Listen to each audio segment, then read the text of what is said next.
G'day everyone and welcome to Chris Rankin's Music Crush.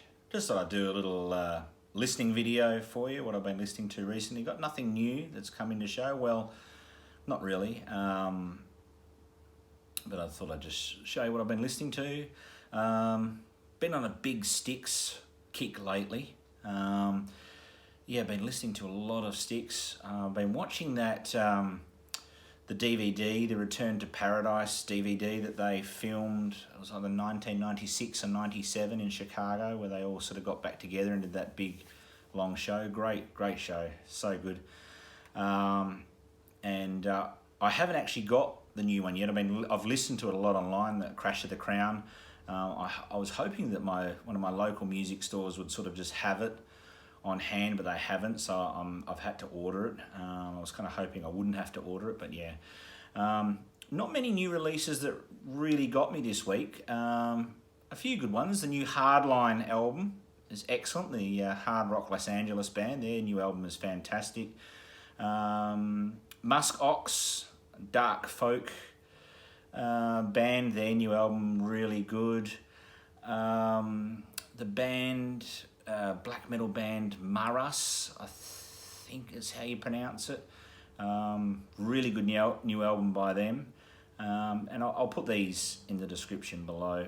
But basically I've just been just pulled out some things out of my rack this week, other than the Styx kick, and I thought I'd show you what I've been listening to. But first of all, one of them that I've been I haven't been really stopped listening to, and since it came out, I absolutely love this album. I talked about it before in the new releases, and I feel like I'm not just a prisoner of the moment. I mean, I've loved this band for a very long time, and I think they've been a very consistent band. I've liked quite a lot of their most recent new releases. Gambling with the Devil is actually one of my favourite of their albums, which I wouldn't say it's recent, but what was that, 2006 from memory? But I'm talking, of course, about the new Halloween album. Of course, they're all back together. Kai Hansen, Michael Kiske joining back in. And they've released this album, and I know everyone knows about it. I'm not saying anything that's kind of new to people, but I can't stop playing it. I've been playing this in the car non-stop since I got it. I got it pretty much the opening day it came out, maybe the day after that I got it. And I just absolutely love this to bits. It's just power metal done well. It just sounds like Halloween. It's the Halloween that I grew up with. The choruses in this album are magnificent. The choruses are just so well written, so catchy, big hooks. Fear of the Fallen, fantastic. Best Time, so good. Mass Pollution has very quickly become one of my favourite Halloween songs of all time, and could easily have been on the album Gambling with the Devil. It's got that quite similar sound to that album. Angels is a fantastic song. Indestructible, kind of heavy. Cyanide, brilliant, catchy chorus. And the final song, Skyfall, is brilliant. It's a masterpiece, and you can really hear the strong David Bowie influence. I don't know if that was on purpose, but everything with the lyrics, the lyrical content, the vocals, everything. It sounds like it could be an early 70s Ziggy Stardust, David Bowie era. I mean, as you know, David Bowie is my favourite recording artist of all time. And when I heard that song, I'm pretty sure it was one of the singles. I'm not really one these days that goes for singles when they come out. I try to listen to the whole album in its entirety. I think it works better that way. And man, it's just such a good song, and yeah, just incredible, especially that part about 4 minutes and 30 seconds. It's just Bowie. It's fantastic, and as I say, I don't know if it was planned that way or what, but it really feels like it. But absolutely love this album. I'm sure pretty much everyone knows about it. If you've been holding off getting it, or it's been on your list, I must get it. If for what it's worth, whether my opinion would convince you to go and buy something or not, that's fine. But I'm telling you, this is fantastic, and it will definitely be in my top 10 albums of this year, that's for sure, which is pretty hard to crack, but absolutely love it to bits. So yeah, been on a massive Styx kick. It's funny, a couple of weeks ago I was on a big Fleetwood Mac kick, in and around through all the metal that I was listening to, and all eras of Fleetwood Mac. Peter Green, the Bob Welsh, the Danny Kerwin, the Nick's Buckingham era. But yeah, all of a sudden, I just stumbled across, I was just going through my DVDs, and I thought, yeah, I might play that, the Return to Paradise, and then that sort of got me going again. I got out all my Styx albums, and this one I've been playing a lot. I mean, the Grand Illusion, of course, I sort of gravitate towards, but then for some reason, I always tend to play the Grand Illusion just a little bit more than this album. So I thought, no, I'm going to just focus on this one a little bit more, and wow, what an absolute brilliant album this is. It really is, and it's probably second to the Grand Illusion. Well, it's definitely second to the Grand Illusion, but probably just by a very tiny bit, but not much at all. Of course, this is Pieces of Eight, their 8th album, came out in 1978. Gatefold, absolutely brilliant album. Good, lots of good hard rocking stuff on this album. Really, really good stuff. It's in the plastic sleeve. I thought when I tried to take it out of the sleeve, it would stick. But yeah, A&M. Yeah, a little bit of glare, but yeah, such a good album. I'll just, my favourite Styx albums, I do like a lot of the Styx catalogue. I don't really have quite enough. To do enough of the physical copies anyway to do a ranking. I certainly have in my mind how I would rank the albums. So maybe if one day I get a few more of I think I've got a little bit over half of the Styx catalogue. I would like to do a ranking video because I think they're a great band. Really, really, really great band. And I think these days, forgotten, that's probably a bit of a stupid word because, they're a massive selling band. But, some of these records, they actually have really kept their luster. The music's as good as ever. The hooks are brilliant. There's lots of good hard rocking moments. James Young, a very underrated guitarist in my opinion, and Tommy Shaw. I think they're both really outstanding guitarists. And the thing I've always loved about Styx is the fact that you've got 3 excellent voices in the band. Dennis DeYoung is quite often sort of seen as the lead vocalist, but that's really incorrect because both Tommy and James do just as much of the lead work, and they all have their own individual songs sort of thing. And they're both, all 3 of them are fantastic vocalists in their own right. And it just is a really interesting dynamic for this band, I think.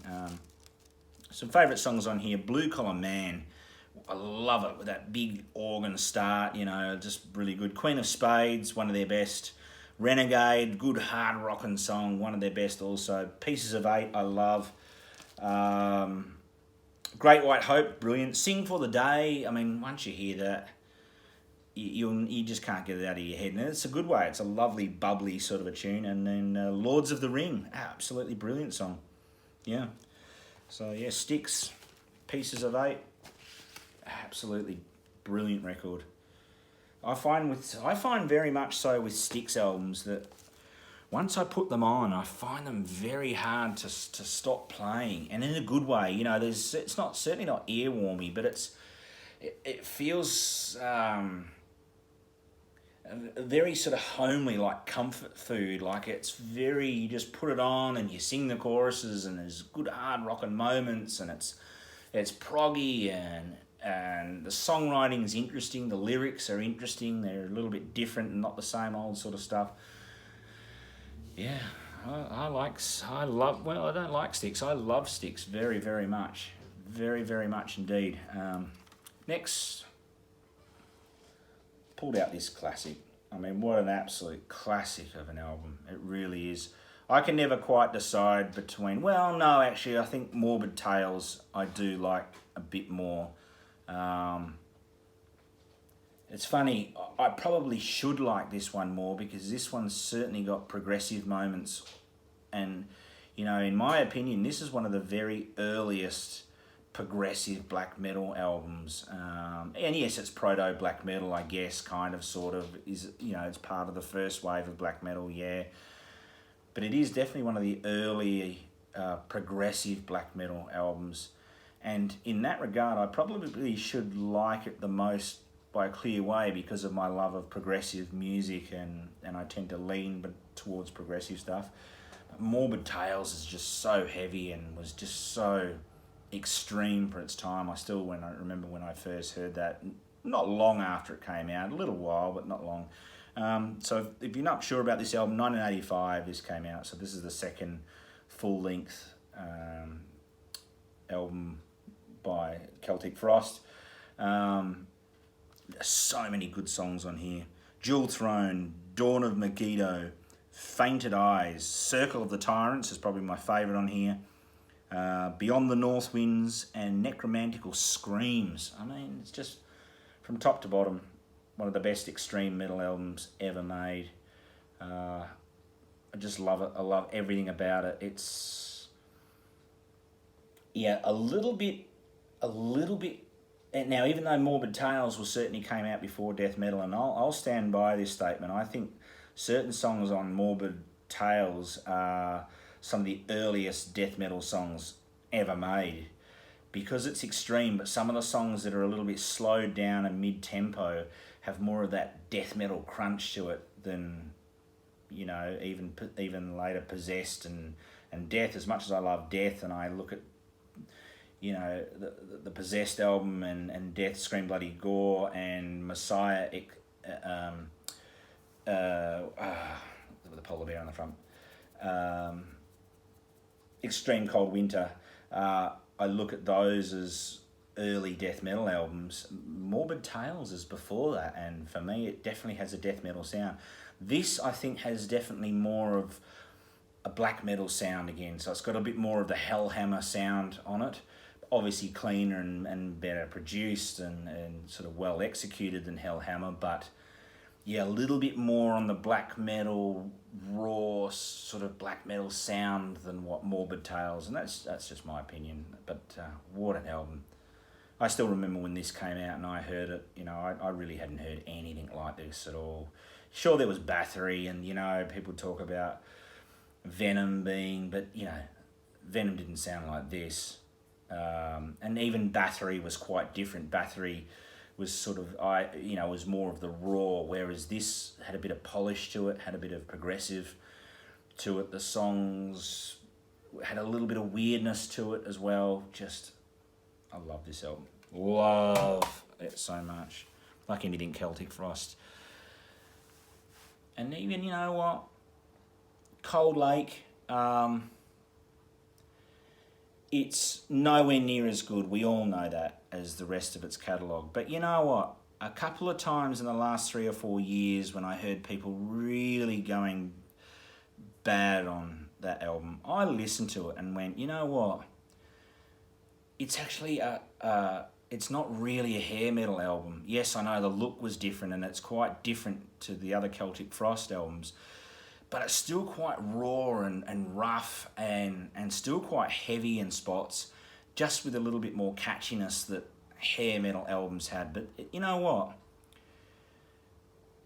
You know, it's a strong 6.5, 7 out of 10, that album. It really is. It's nowhere near as terrible as a lot of people make out, and I do wonder sometimes when people go, oh, it's terrible, sometimes maybe others just get on that bandwagon a little bit and, oh yeah, it's terrible. If you forgot who the band was, you didn't look at the band photos at the time and then sort of compare to who they were, I think it would get a lot higher scores than it does, actually. I really do. If you listen to that album in complete isolation and in a vacuum, I think that album's a good, strong 7 out of 10. I really do. And I think when you combine those things and the history and everything else, then it drops that score down. And that's probably a little bit unfair. It's just what they did before and then what that was. Of course, it's going to make it feel weird and strange. But yeah.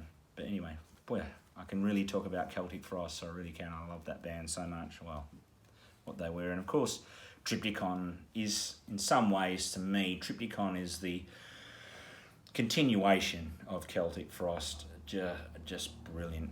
If you don't know Triptychon, please check them out. Their albums are fantastic. Been listening to this a lot. This is an absolute fail-safe for me, this band. 3 albums. They've got a new one on the way too. The end of August it's coming out. I can't wait. This is the band XDO from Montreal, Canada. And basically this started out as a side project of the members of the band Cataclysm, obviously Montreal, Canada as well. And when they decided to do this side project of XDO, they wanted to do death metal that's got a Roman Empire flair to it. So the whole theme about it all is the Roman Empire and the battles and just everything to do with it. You can see by the cover there. So this is their second album called Caligula. And even the way it's spelt, you know, with the Roman V there.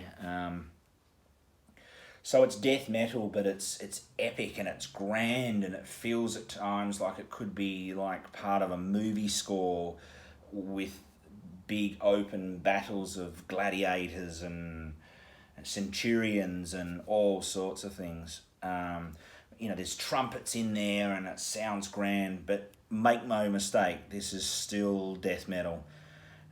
Some of the riffs in here are some of the best death metal riffs ever made. Absolutely love it. This is very high on my list of all-time favourite albums. I would say it'd be somewhere in between 15 and 20, roughly around there. Just, I love this album. Pretty much every song on here I love, but there are 2 songs on here that if I was making a compilation, you know, a 2-disc CD compilation of my favourite metal songs of all time, these 2 songs would both be on there, and they're both from this album. The first one is I, Caligula, and it has this just big epic feel, and it's the sort of song that you feel like picking up a shield and a sword and going into battle, you know. And, you know, this is not power metal, this is death metal, so it's kind of a bit of a different feel for death metal to have that feel about it, but it's very triumphant and flexing muscles, and yeah, really good. It gets the veins pumping and spirits soaring, you know. It's so good. And per Oculus, Aquila, I think is how you say it. Aquila is the 3rd track on here, and that's the other one that's some of my all-time favourite metal songs. So good. Also love the Tiberius Cliff. I love every song on here, but the first 3 are just incredible. So good. So good. See some of the artwork in there. So yeah, this is their second album. The 3rd album that came out not long... now, when was that? I was going to say not long ago. I think 2018 from memory. Might have been 2019. Was almost as good as this. Still very good. The debut is excellent. And yeah, I saw a few weeks ago that they've got a brand new album coming out the end of August. So you can bet I'll be getting that on opening day. I cannot wait. So XDO. Roman Empire inspired death metal. So good. Been listening to this masterpiece. I love this band.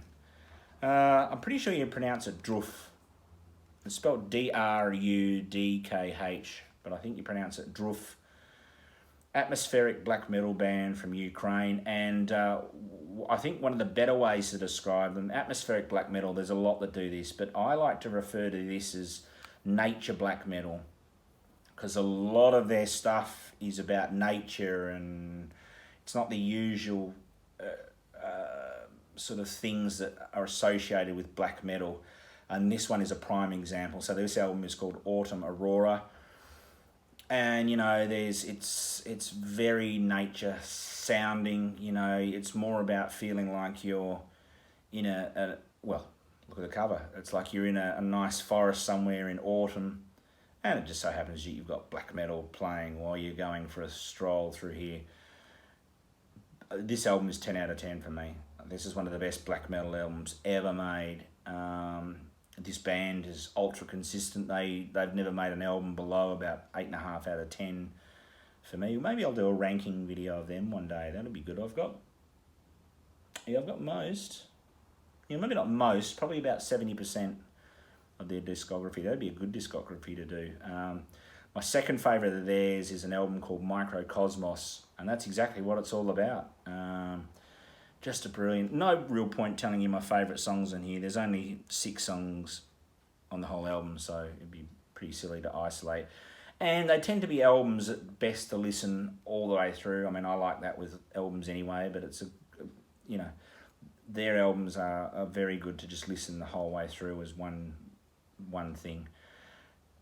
So good. Autumn Aurora Dwarf. This came out 2000 oh, hang on. There's no way I'm going to be... Oh, yeah, there we go. It's in Roman numerals. 2004. Yeah, so good. This is their second album. So good. And that's my favourite album of theirs. Absolutely love it. And you know what? I thought I'd bring out an old favourite. Arch Enemy, Anthems of Rebellion. Just so good. This era of Arch Enemy is my favourite for sure. Wages of Sin, this one, and Doomsday Machine. Just so good. So good. But this is my favourite Arch Enemy album overall. Of course, this is when Angela was in the band. I think the songwriting is the best overall on this one. A good blend of catchy, what Arch Enemy became quite known for, of catchy stuff, but still plenty heavy. You know, this is still death metal, no doubt about it. I mean, We Will Rise. There's a bit of a theme here. Quite a few of my albums I've been listening to, there's a bit of sort of anthemic about them. And, you know, We Will Rise, that gets everybody going.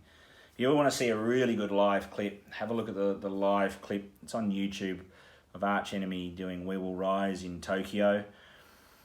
And just getting the whole crowd. Angela gives a bit of a speech before, and the whole crowd just gets really pumped up, and it's just Arch Enemy at their absolute peak. We Will Rise, one of my favourite songs of all time. Dead Eyes See No Future. Dehumanization, just so many great songs on here. Love it to bits.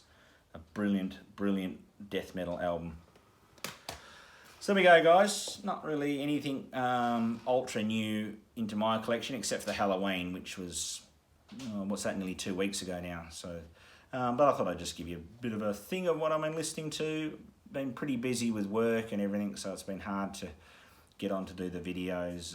But I'll get to do more, and I've still got a lot of videos of yours to watch and comment on and so forth. But thank you very much for watching. I really do appreciate any time you watch my videos. It means a lot. I hope I entertain you, and I hope you learn about some music that you may not have know of, or give you a bit of a prod to give something a listen or a try. Sharing music is something I'm very, very passionate about. So if there's something that I turn you on to and you listen and love, that really means I've done my job well, I think. So yeah, thank you very much for watching. I really appreciate it, and I'll catch you all soon.